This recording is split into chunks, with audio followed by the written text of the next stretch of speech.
Hello hi everyone, എല്ലാവർക്കും EasyBit അക്കാഡമിയുടെ പുതിയ വീട്ടിലേക്ക് സ്വാഗതം. അപ്പോൾ നമ്മൾ പ്രധാനമായിട്ടും വന്നിട്ടുള്ളത് നമ്മുടെ ഗ്രൂപ്പ് ഡിയിലേക്കുള്ള പുതിയ നോട്ടിഫിക്കേഷൻ ഇതാ വന്നിരിക്കുകയാണെന്നുള്ള സന്തോഷ വാർത്തകളെ അറിയിക്കാൻ വേണ്ടിയിട്ടാണ്. ഓക്കെ, അതായത് നിങ്ങൾക്കറിയാം ഇപ്പോഴത്തെ ഗ്രൂപ്പ് ഡിയുടെ എക്സാമിനേഷൻ എല്ലാം നടന്നുകൊണ്ടിരിക്കുകയാണ് അല്ലേ. നമ്മുടെ ഡിസംബർ മാസവും ജനുവരി മാസങ്ങളിലായിട്ടാണ് എന്ത് ചെയ്യുന്നത്, നമ്മുടെ ഗ്രൂപ്പ് ഡിയുടെ ഒക്കെ എന്ത് ചെയ്യുന്നത് എക്സാമിനേഷൻ എന്ത് ചെയ്യുന്നത് എന്താണ് നടത്താൻ വേണ്ടി ഇരിക്കുന്നത്, അതേപോലെ നടത്തിക്കൊണ്ടിരിക്കുന്നത് അല്ലേ. പറഞ്ഞാൽ ഗ്രൂപ്പ് ഡിയുടെ എക്സാമിനേഷൻ നടന്നുകൊണ്ടിരിക്കുകയാണ്. ഒരുപാട് പറയുന്ന എക്സാമിനേഷൻ ഇങ്ങനെ പോയിക്കൊണ്ടിരിക്കുകയാണ്. അപ്പൊ അതിന്റെ കൂട്ടത്തിൽ തന്നെയാണ് ഇവിടെ ഒരു പത്രവാർത്തയിലായിട്ട് അല്ലെ ഇന്ന് വന്നിട്ടുണ്ടാകുന്ന ഒരു പത്രത്തിനകത്ത് ഈ പറയുന്ന നമ്മുടെ റെയിൽവേ പറയുന്ന ഗ്രൂപ്പ് ഡിയോട് ബന്ധപ്പെട്ട് പുതിയ നോട്ടിഫിക്കേഷൻ ചെയ്ത് അവർ റിലീസ് ചെയ്തിട്ടുണ്ടായിരുന്നത് എന്നുള്ളതാണ്. അപ്പൊ നോക്കിയാൽ നമുക്ക് നോക്കിയത് ministry of railways, government of India ministry ഓഫ് റെയിൽവേസിന്റെ ഭാഗത്ത് നിന്ന് അവർ കൊണ്ടുവന്നിട്ടുള്ള ഒരു പത്രക്കട്ട നോട്ടീസാണ് ഇതെന്ന് പറയുന്നത്. സെൻട്രലൈസ്ഡ് എംപ്ലോയ്മെന്റ് നോട്ടീസ് 09/2025 എന്ന് പറഞ്ഞ് കാണാൻ വേണ്ടി സാധിക്കും അല്ലെ. ഇതിനകത്ത് നമ്മളത് പ്രധാനമായിട്ടും പറയുന്ന various post level 1 7th CPC പേ മാട്രിക്സ് എന്ന് പറഞ്ഞ് നൽകിയിട്ടുള്ളത് നമ്മുടെ ഗ്രൂപ്പ് ഡിയുടെ ആണ്. ഓക്കെ, അതേപോലെ തന്നെ നോക്കിയേ, the applications are invited from the eligible candidates of various posts of level 1 given in the table below.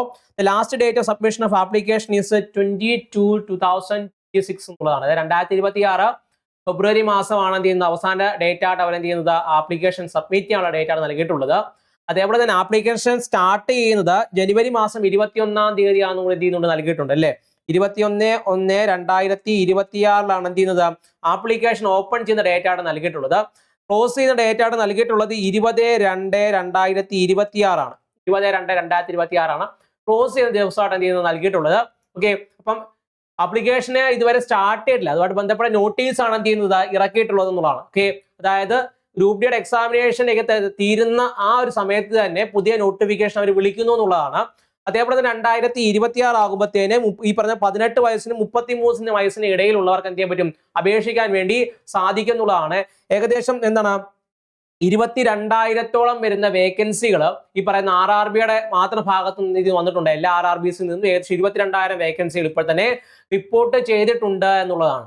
Okay, അപ്പൊ നോക്കിയേ, നമ്മുടെ RRB ഗ്രൂപ്പ് ഡിയിലേക്കുള്ള നോട്ടിഫിക്കേഷൻ ആണ് ഇതെന്ന് പറയുന്നത്.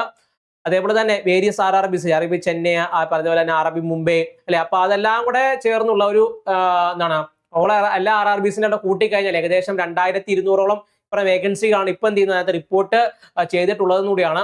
അതുപോലെ ആപ്ലിക്കേഷൻ ഇപ്പൊ സ്റ്റാർട്ട് ചെയ്തിരിക്കുന്നത് ഓൺലൈനായിട്ടാണ് ആപ്ലിക്കേഷൻ സബ്മിറ്റ് ചെയ്യുന്നത്. ഓൺലൈനായിട്ടാണ് ആപ്ലിക്കേഷൻ ഈ പറയുന്ന RRBയുടെ വെബ്സൈറ്റ് വഴി തന്നെയാണ് അപേക്ഷിക്കുന്നത്. അതിന് മുമ്പോട്ട് ഈ പറയുന്ന മുന്നോടിയായിട്ടെന്ന് വേണമെങ്കിൽ എന്ത് പറയാം, ഈ പറയുന്ന മുന്നോടിയായിട്ട് ഈ പറയുന്ന രീതിയിൽ ഒരു നോട്ടീസ് അവരുടെ ഭാഗത്തു നിന്ന് ഇറക്കിയിട്ടുണ്ടെന്നുള്ളതാണ്. ഓക്കെ, അതായത് എന്ന് ഈ പറയുന്ന ആപ്ലിക്കേഷൻ സ്റ്റാർട്ട് ചെയ്യും, അതേപോലെ എന്ന് വരെ ഉണ്ടെന്നുള്ളതിനെ കുറിച്ച് ഒരു വിവരം ആദ്യം തന്നെ അവർ എന്ത് ചെയ്തു നൽകിയിട്ടുണ്ട് എന്നുള്ളതാണ്. അതേപോലെ തന്നെ the candidates are advised to verify the primary details using Aadhaar during the filling of online application കൊടുത്തിട്ടുണ്ട്. അതേപോലെ തന്നെ ഏതെല്ലാം RRBs ആണ് ഉള്ളതെന്ന് പറഞ്ഞ് നൽകിയിട്ടുണ്ട് അല്ലേ. അതേപോലെ തന്നെ RRB അഹമ്മദാബാദ്, അജ്മീർ, ബാംഗ്ലൂർ, ഭോപ്പാൽ, ഭുവനേശ്വർ, ബിലാസ്പൂർ, ചണ്ഡീഗഡ്, ചെന്നൈ അടങ്ങുന്ന പ്രധാനപ്പെട്ട RRBs ആൻഡ് റെയിൽവേസും അതേപോലെ അതിന്റെ വെബ്സൈറ്റ് മറ്റു കാര്യങ്ങൾ എന്ത് ചെയ്യുന്നുണ്ട് അവർ നൽകിയിട്ടുണ്ട്. അപ്പൊ ഇത് നമ്മുടെ പുതുതായിട്ട് അവർ ഇറക്കിയിട്ടുണ്ടായിരുന്ന ഒരു ഒരു നോട്ടിഫിക്കേഷനും കൂടിയാണ്. ഓക്കെ, അപ്പൊ അത് നിങ്ങൾ വ്യക്തമായിട്ട് നോക്കി അപേക്ഷിക്കാൻ വേണ്ടി ശ്രമിക്കുക എന്നുള്ളതാണ്. ഓക്കെ, ഇതാണ് അതിന്റെ ഒരു നോട്ടീസായിട്ട് നിങ്ങൾക്ക് അവിടെ കാണാൻ വേണ്ടി സാധിക്കും. ഇതാണ് ഏകദേശം അതിന്റെ ഒരു ഓവർവ്യൂ എന്ന് പറയുന്നത്. ഓക്കെ, 7th CPC മാട്രിക്സ് പ്രകാരം 22,000-ഓളം വരുന്ന വേക്കൻസികൾ അല്ലെ. ഷോർട്ട് നോട്ടീസ് 23 ഡിസംബർ 2025 അവർ വന്നിട്ടുണ്ടായിരുന്നു. നോട്ടിഫിക്കേഷൻ 2026 ജനുവരി 20 നോട്ടിഫിക്കേഷൻ വരും. 21-ാം തീയതി അപ്ലൈ ചെയ്യാൻ വേണ്ടി സാധിക്കും. 20-ാം തീയതി ഫെബ്രുവരി 20-ാം തീയതി അവസാന തീയതിയായിട്ട് എന്ത് ചെയ്യുന്നു നൽകിയിട്ടുണ്ട് അല്ലെ. അങ്ങനെ വിവിധ തരം പോസ്റ്റുകൾ ഏതെല്ലാം പോസ്റ്റുകൾ നൽകിയിട്ടുണ്ട്. Assistant track mechanic engineering, assistant bridge, അതുപോലെ ട്രാക്ക് മെയിൻ്റനൻസ്, അതേപോലെ തന്നെ PVA, TRDA, loco shed electrical, assistant operations electrical, assistant TL and AC, assistant C&W, postman B, അതേപോലെ അസിസ്റ്റന്റ് S&T എന്നിങ്ങനെ അടങ്ങുന്ന ഓരോ വേക്കൻസികളും കൂട്ടി 22,000 വരുന്ന വേക്കൻസിയാണ് എന്ത് ചെയ്യുന്നത് ഈ പറയുന്ന ഗ്രൂപ്പ് ഡിക്ക് വേണ്ടിയിട്ട് മാത്രം എന്ത് ചെയ്യുന്നത് റിപ്പോർട്ട് ചെയ്തിട്ടുള്ളത് ആണ്. അതേ ഈ പറഞ്ഞ റെയിൽവേ എക്സാമിനേഷന് വേണ്ടി പ്രിപ്പയർ ചെയ്യുന്നവരാണെങ്കിൽ നിങ്ങൾ നല്ല രീതിയിൽ തറവായിട്ട് ഈ പറഞ്ഞ ഈ ഒരു ഗ്രൂപ്പ് ഡി നിങ്ങൾക്ക് എഴുതാൻ പറ്റിയില്ലെങ്കിൽ, അത് നല്ല രീതിയിൽ എന്ത് ചെയ്യാൻ പറ്റുന്നില്ല, നിങ്ങൾക്ക് എഴുതാൻ സാധിച്ചില്ലെങ്കിൽ നിങ്ങളുടെ മുന്നിലേക്ക് വീണിട്ടുള്ള പുതിയൊരു നല്ല അവസരം കൂടിയാണ്. അപ്പോൾ അത് പരമാവധി പ്രയോജനപ്പെടുത്തിക്കൊണ്ട് മുന്നോട്ട് പോവുക എന്നുള്ളതാണ് ചെയ്യേണ്ടത് അല്ലേ. നിങ്ങൾക്ക് വീട് കിട്ടിയ അവസരങ്ങൾ രീതിയിൽ പ്രയോജനപ്പെടുത്തി കഴിഞ്ഞാൽ നിങ്ങൾക്ക് ഈ വട്ടം സാധിച്ചില്ലെങ്കിൽ വട്ടമെങ്കിലും എന്ത് ചെയ്യാം, ഗ്രൂപ്പ് ഡിയിൽ ഒരു ജോലി കരസ്ഥമാക്കാം എന്നുള്ളതാണ്. ഗ്രൂപ്പ് ഡി ഈ പറയുന്ന റെയിൽവേയിൽ ഒരു ജോലി എന്ത് ചെയ്യാൻ കരസ്ഥമാക്കാൻ സാധിക്കും എന്നുള്ളതാണ്. ഓക്കെ, നിങ്ങൾക്കറിയാം നമ്മുടെ NTPSC ഒക്കെ പറയുന്ന നോട്ടിഫിക്കേഷൻ ഒക്കെ വന്നിട്ടുണ്ടായിരുന്നു. NTPSC ഈ പറഞ്ഞ ഗ്രാജുവേറ്റ് അണ്ടർ ഗ്രാജുവേറ്റിന്റെ ഒക്കെ വന്നിട്ടുണ്ടായിരുന്നു. ഇപ്പോൾ ഗ്രൂപ്പ് ഡിയുടെ എന്ത് ചെയ്യുന്നു, വരാൻ വേണ്ടി പോവുകയാണ്. 20 ജനുവരിയിൽ തന്നെ പറയുന്ന നോട്ടിഫിക്കേഷൻ അവർ വരുന്നതായിരിക്കും. 20 ജനുവരി നോട്ടിഫിക്കേഷൻ വന്ന പിറ്റേ ദിവസം തന്നെ 21-ാം തീയതി തൊട്ട് ആപ്ലിക്കേഷൻ ഓപ്പൺ ആവും. അങ്ങനെയാണെങ്കിൽ ഫെബ്രുവരി 20-ാം തീയതി അടുപ്പിച്ച് എന്ത് ചെയ്യും, ഈ പറയുന്ന രീതിയിൽ അത്രയും ദിവസം നാളെ വരെ എന്ത് ചെയ്യും, ഈ പറയുന്ന ആപ്ലിക്കേഷൻ സബ്മിറ്റ് ചെയ്യാനുള്ള സമയം എന്ത് ലഭ്യമാകും എന്നുള്ളതാണ്. അപ്പോൾ ആരും ഒട്ടും താമസിക്കേണ്ട. ഈ പറയുന്ന എക്സാമിനേഷനൊക്കെ നല്ല രീതിയിൽ ക്ലിയർ ചെയ്യാൻ പറ്റാത്തവരാണെങ്കിൽ, അല്ലെങ്കിൽ ഈ പറയുന്ന എക്സാമിനേഷൻ ഒരുപാട് സംശയങ്ങളൊക്കെ ഉള്ളവരാണെങ്കിൽ നിങ്ങൾക്ക് അപ്പിയർ ചെയ്യാൻ പറ്റുന്ന ഒരു അവസരവും കൂടിയാണ്. അവസരം എപ്പോഴും വീണ് കിട്ടിയെന്ന് വരില്ല അല്ലേ. നിങ്ങൾക്കറിയാം ഈ അടുത്ത റെയിൽവേ മിനിസ്റ്ററുടെ ഭാഗത്തു നിന്നുണ്ടായിരുന്നു ഇവർ റെഗുലർലി പറഞ്ഞ എക്സാമിനേഷൻസ് അവർ കണ്ടക്ട് ചെയ്യുന്നുള്ള ഒരു പുതിയ ഒരു വാർത്ത അവർ പറഞ്ഞിട്ടുണ്ടായിരുന്നു. അപ്പൊ അതുകൊണ്ട് തന്നെ നമുക്ക് എന്ത് പറ്റും, നല്ലൊരു പ്രതീക്ഷ നമുക്ക് എന്ത് ചെയ്യാം അർപ്പിക്കാൻ വേണ്ടി സാധിക്കും എന്നുള്ളതാണ്.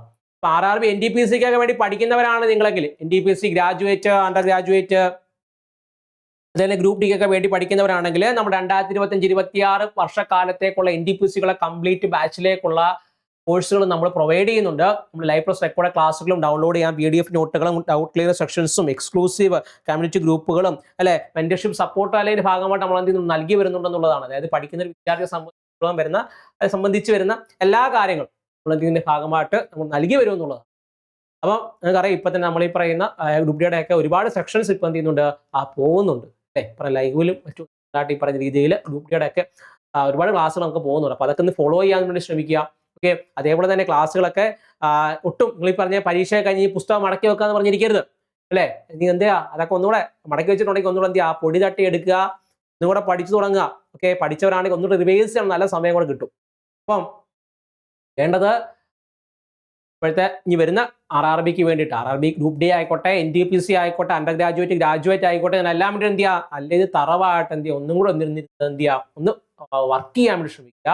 ഓക്കെ, ഈ വട്ടം ക്ലിയർ ചെയ്തവരും ഈ പറയുന്ന ഈ വട്ടം ക്ലിയർ ചെയ്യുന്ന ആത്മവിശ്വാസം ഉള്ളവർക്ക് എന്ത് ചെയ്യാം, പരീക്ഷയ്ക്ക് വേണ്ടിയിട്ട് തയ്യാറെടുക്കുക എന്നുള്ളതാണ് അല്ലേ. അപ്പോൾ നാഴിയിൽ ഒരു അസ്ത്രവും കൂടെ എന്ത് ചെയ്യുന്നത് ബാക്കി വെക്കുന്നത് എപ്പോഴും നല്ലതാണ്. ഓക്കെ, തെറ്റല്ലേ. അപ്പം നിങ്ങൾ പഠിക്കുന്നത് നിർത്തി വെക്കരുത്, അതേ രീതിയിൽ തന്നെ മുന്നോട്ട് പോവുക. അങ്ങനെയാണെങ്കിൽ നിങ്ങൾക്ക് വലിയ എഫോർട്ടൊന്നും ഇല്ലാതെ തന്നെ ഈ വരുന്ന ഗ്രൂപ്പ് ഡിയും സുഖമായിട്ട് ക്ലിയർ. ഓക്കെ അല്ലേ. അപ്പം മറക്കണ്ട, നമ്മുടെ ബാച്ചിലേക്ക് ജോയിൻ ചെയ്യാൻ താല്പര്യം ഉണ്ടെങ്കിൽ നമ്മുടെ EZB അക്കാഡമിയുടെ app play store app store available ആണ്. ആപ്പ് ഡൗൺലോഡ് ചെയ്ത ശേഷം പർച്ചേസ് ചെയ്യാം. അതല്ല ആപ്പായിട്ട് ബന്ധപ്പെട്ട കോഴ്സുകളായിട്ട് ബന്ധപ്പെട്ട എന്ത് സംശയം ഉണ്ടായാലും താഴെ കാണുന്ന നമ്പറിൽ വിളിച്ച് എന്ത് ചെയ്യാം, കോൺടാക്ട് ചെയ്യാൻ വേണ്ടി സാധിക്കുന്നതുമാണ്. ഓക്കെ, അപ്പം അതേപോലെ തന്നെ നമ്മുടെ ഈ പറഞ്ഞ എല്ലാ ദിവസവും റെഗുലറായിട്ട് നമ്മൾ ക്ലാസ്സുകളും പോകുന്നുണ്ട്. അതിൻ്റെയൊക്കെ PDF നോട്ടുകൾ നമുക്ക് ലഭ്യമാണ്. നമുക്ക് തൊട്ട് താഴായിട്ട് ഒരു വാട്സാപ്പ് ഗ്രൂപ്പിന്റെ ലിങ്ക് നൽകിയിട്ടുണ്ട്. ആ ലിങ്കിൽ ക്ലിക്ക് ചെയ്ത ശേഷം ജോയിൻ ചെയ്ത് കഴിഞ്ഞാൽ ഈ പോകുന്ന യൂട്യൂബിലൊക്കെ പോകുന്ന ക്ലാസ്സുകളുടെയൊക്കെ നോട്ട് നമുക്ക് അവിടെ ലഭ്യമാകുന്നതാണ്. ഓക്കെ, അപ്പോൾ സെറ്റാണല്ലോ. അപ്പോൾ ഞാൻ പറഞ്ഞു വരുന്നത് പുതിയ നോട്ടിഫിക്കേഷനൊക്കെ വരാൻ പോവുകയാണ്, ഒരു മാസം വരും. അപ്പം നിങ്ങൾ ചെയ്യേണ്ടത് ഈ ഒരു ആർജവത്തോടു കൂടി തന്നെ എന്ത് ചെയ്യുക, നോട്ടേക്ക് പോവുക. ഓക്കെ, അപ്പോൾ വീണ്ടും കാണാം. ബൈ.